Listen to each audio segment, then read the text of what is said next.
Un trou mystérieux au milieu de l'océan sur Google Maps, une terre engloutie sous la mer du Nord qui abritait des centaines de milliers de personnes, un continent entier qui a disparu en silence et en secret sous l'Atlantique, une structure au milieu du désert qui ressemble à une piste d'atterrissage pour extraterrestres et un cratère vieux de 3,5 milliards d'années en Australie qui bouleverse notre conception de la Terre. Aujourd'hui, je t'emmène découvrir les lieux les plus mystérieux de notre planète. Et je te promets que certaines de ces histoires vont te hanter l'esprit pendant longtemps. Alors reste absolument jusqu'à la fin, bienvenue à tous.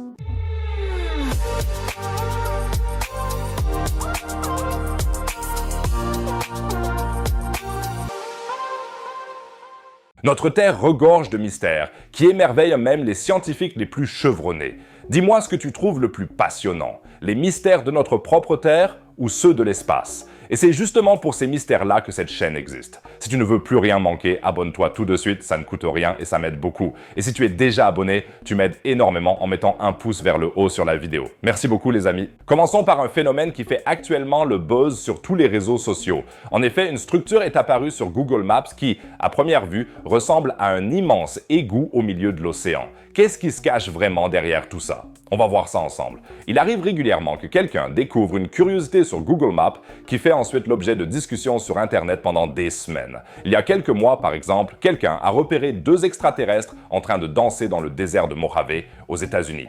Ces œuvres d'art gravées dans le sol datent très probablement des ancêtres des Indiens mojaves d'aujourd'hui. En réalité, on ne peut visiter ces œuvres d'art amérindiennes qu'avec un guide, mais Google Maps offre ici une alternative plus simple et moins coûteuse. Une autre découverte mystérieuse a été celle de la ville apparemment engloutie par la mer. Une ville autrefois florissante, engloutie à jamais par les griffes impitoyables de l'océan? Non. Il s'agit du phare britannique Horsburgh Lighthouse, situé sur le petit archipel de Pedra Branca, qui appartient aujourd'hui à Singapour. Le fait que les bâtiments soient sous l'eau n'est qu'une illusion d'optique. Après tout, des bâtiments sous l'eau, c'est complètement irréaliste.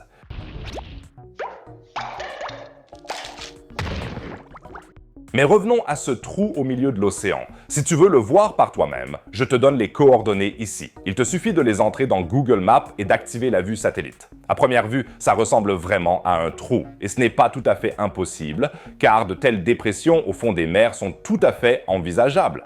Le terme technique pour ça, c'est blue hole, et on en trouve surtout dans les récifs côtiers. Ici, tu vois par exemple un blue hole dans la mer Rouge en Égypte. Un autre exemple, c'est le Great Blue Hole au Belize, qui a vraiment un aspect absolument pittoresque et qui visuellement rappelle un peu la photo de Google Maps dont on parle en ce moment. Il mesure plus de 300 mètres de diamètre et atteint jusqu'à 125 mètres de profondeur. Le Belize figure depuis longtemps en tête de ma liste de destinations de voyage, car j'ai un jour décidé de me faire un hobby de visiter des pays aussi méconnus et exotiques que possible, et pour la plupart des touristes en Amérique centrale, le Belize ne figure probablement pas sur leur itinéraire. Donc si j'y vais un jour, j'irai certainement voir le Great Blue Hole, mais sans plonger. J'ai plutôt besoin d'une plage sûre avec de la terre ferme sous les pieds. D'un point de vue géologique, ces blue holes sont d'ailleurs ce qu'on appelle des dolines. Une doline est une dépression dans le sol. On en trouve aussi sur la terre ferme, comme ici au Monténégro par exemple.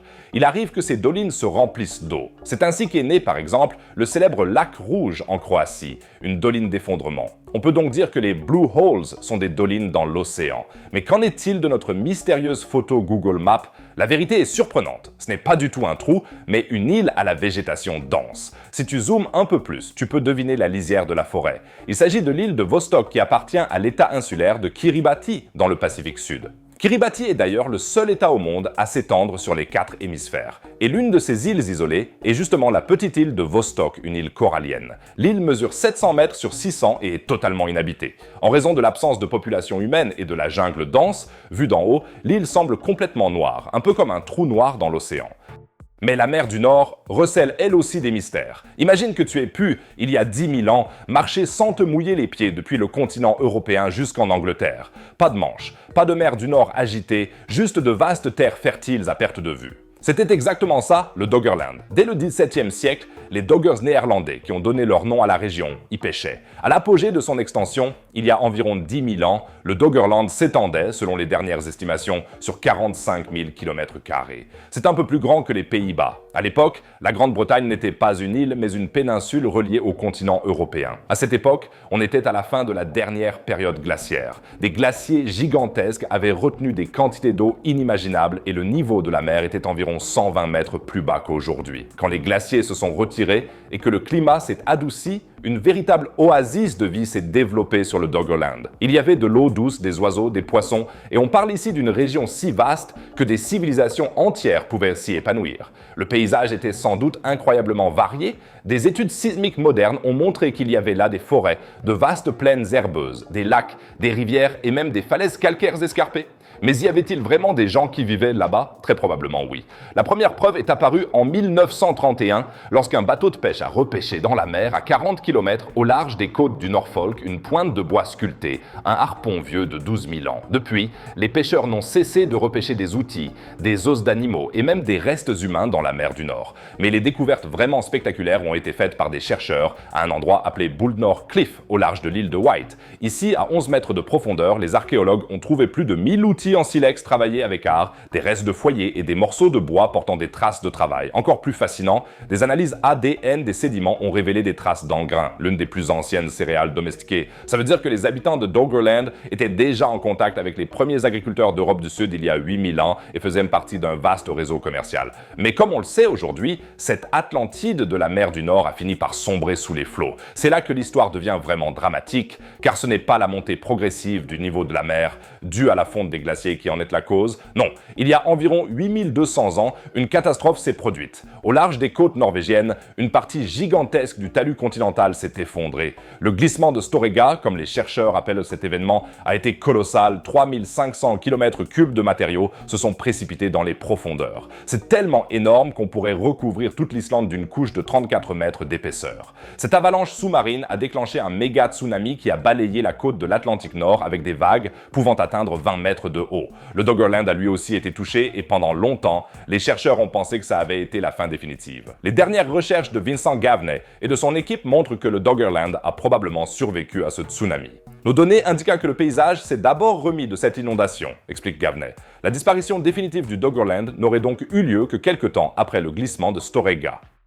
Des traces d'ADN dans les couches sédimentaires le prouvent. Au-dessus des dépôts laissés par les tsunamis, on a retrouvé des indices de la présence de plantes et d'animaux. Ça veut dire qu'une partie du Doggerland aurait pu résister à la montée du niveau de la mer pendant des siècles encore, sous la forme d'un archipel. Ce n'est qu'il y a environ 7500 ans, alors que le niveau de la mer continuait de monter, que ces dernières îles ont disparu à jamais sous les vagues de la mer du Nord.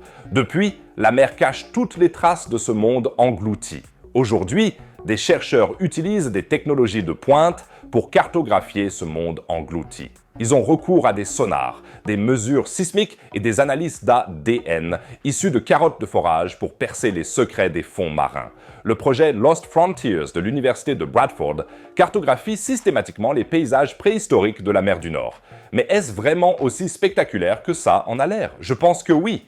Car n'oublie pas que les vestiges d'une civilisation reposent à seulement quelques mètres sous les fonds marins de la mer du Nord. Et d'ailleurs, il y a déjà des idées pour faire ressurgir le Doggerland des flots, afin d'agrandir le territoire des pays riverains de la mer du Nord. Passons directement à la véritable Atlantide. Au cœur du Sahara, visible uniquement depuis l'espace, se trouve une structure si parfaitement circulaire et si gigantesque qu'elle ne peut qu'être d'origine humaine. Il s'agit de ce qu'on appelle l'œil du Sahara, la structure de Richa. Située en Mauritanie, la structure de Richa est gigantesque. Elle mesure environ 50 km de diamètre. Cette formation gigantesque est en fait un repère familier pour les astronautes depuis les toutes premières missions spatiales habitées. Mais vu depuis le sol, on ne perçoit guère toute sa splendeur. Les dunes de sable, la chaleur étouffante et le terrain accidenté masquent sa forme réelle. Ce n'est que depuis l'espace que la structure se révèle dans toute sa beauté. Et c'est justement cette forme parfaitement circulaire qui a intrigué les scientifiques pendant des décennies. Mais qu'est-ce qui a bien pu dessiner cette cible au milieu du désert? De nombreuses hypothèses circulent sur Internet. Des vestiges de la légendaire Atlantide à une structure que seules des forces extraterrestres auraient pu créer.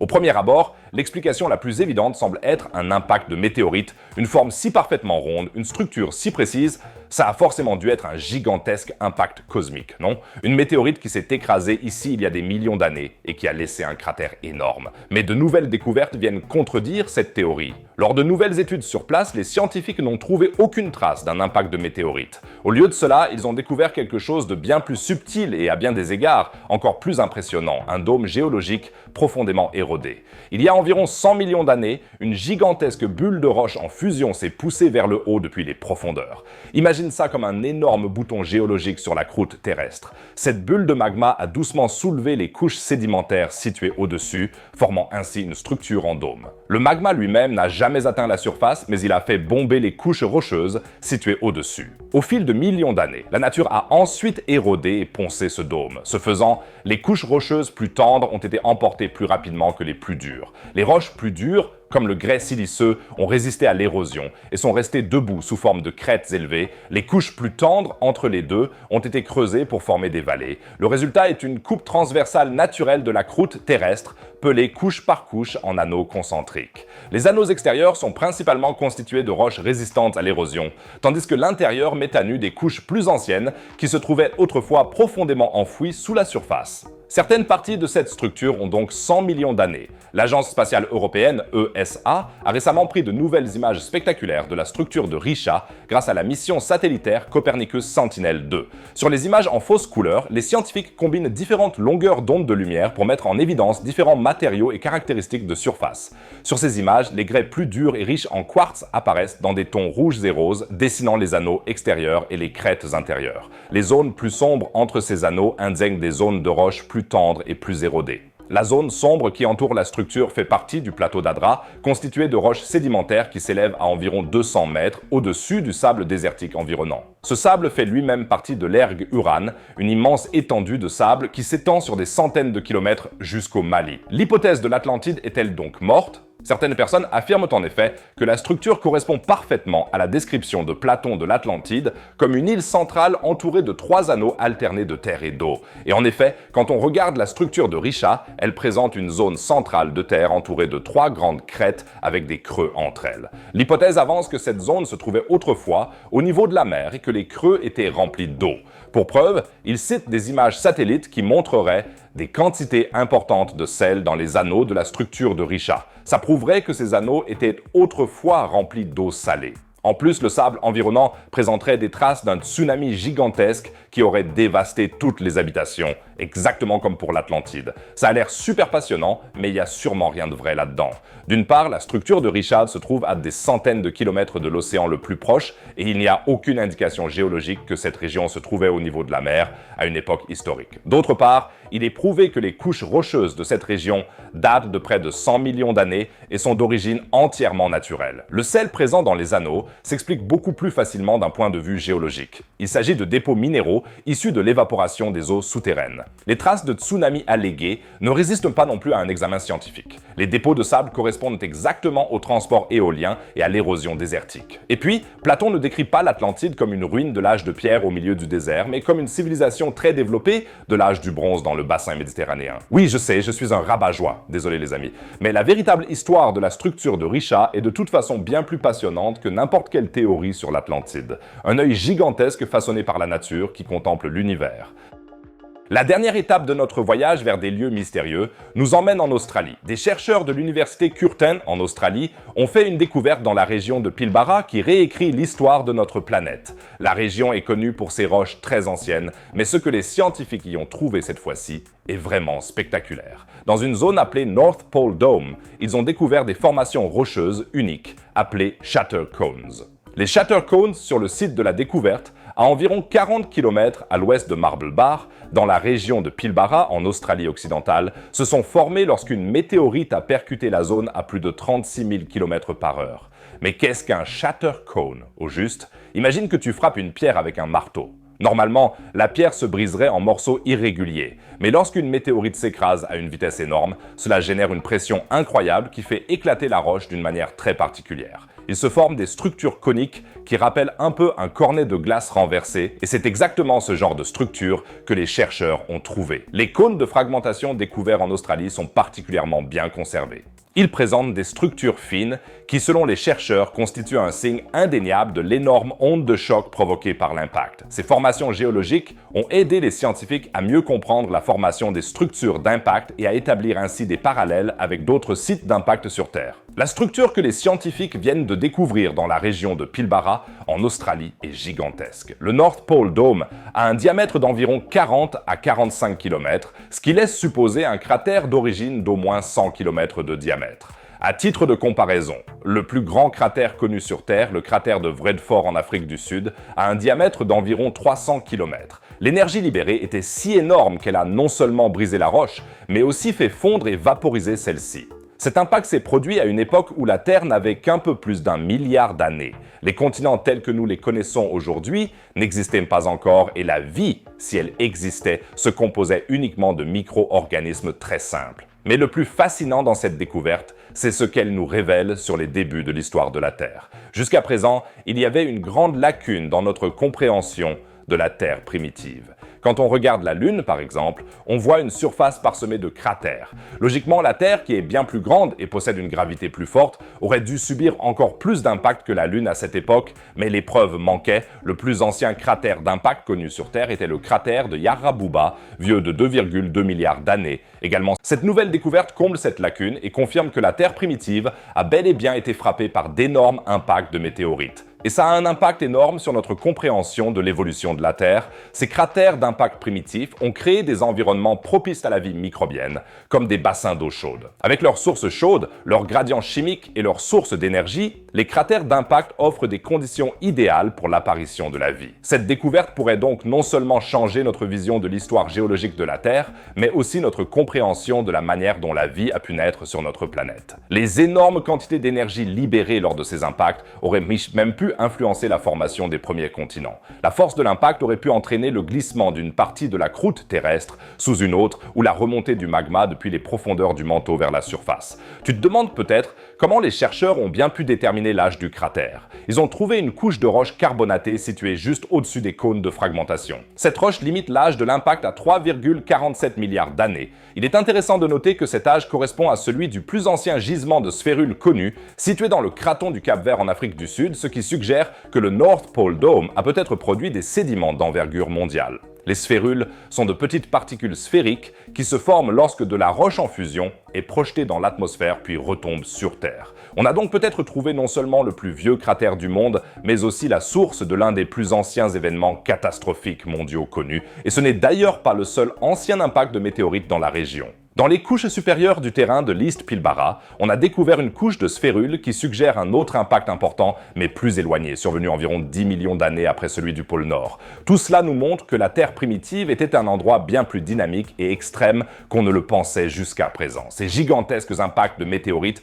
ont littéralement façonné la surface de notre planète et ont peut-être créé les conditions qui ont permis à la vie d'apparaître. La rareté des cratères d'impact vérifiés suggère soit que le flux d'impact était bien moindre que ce que les données lunaires laissaient présager, soit que les preuves ont été détruites, soit que nous ne les avons tout simplement pas encore identifiées. Je suis absolument fasciné par l'idée qu'on puisse encore apprendre des choses aussi fondamentales sur l'histoire de notre propre planète. J'espère que tu as trouvé ces lieux insolites aussi passionnants que moi. Je te tiendrai bien sûr au courant de toutes les nouvelles découvertes et avancées ici sur la chaîne, alors n'hésite pas à t'abonner et à liker si tu as aimé la vidéo. Et maintenant, changeons de planète.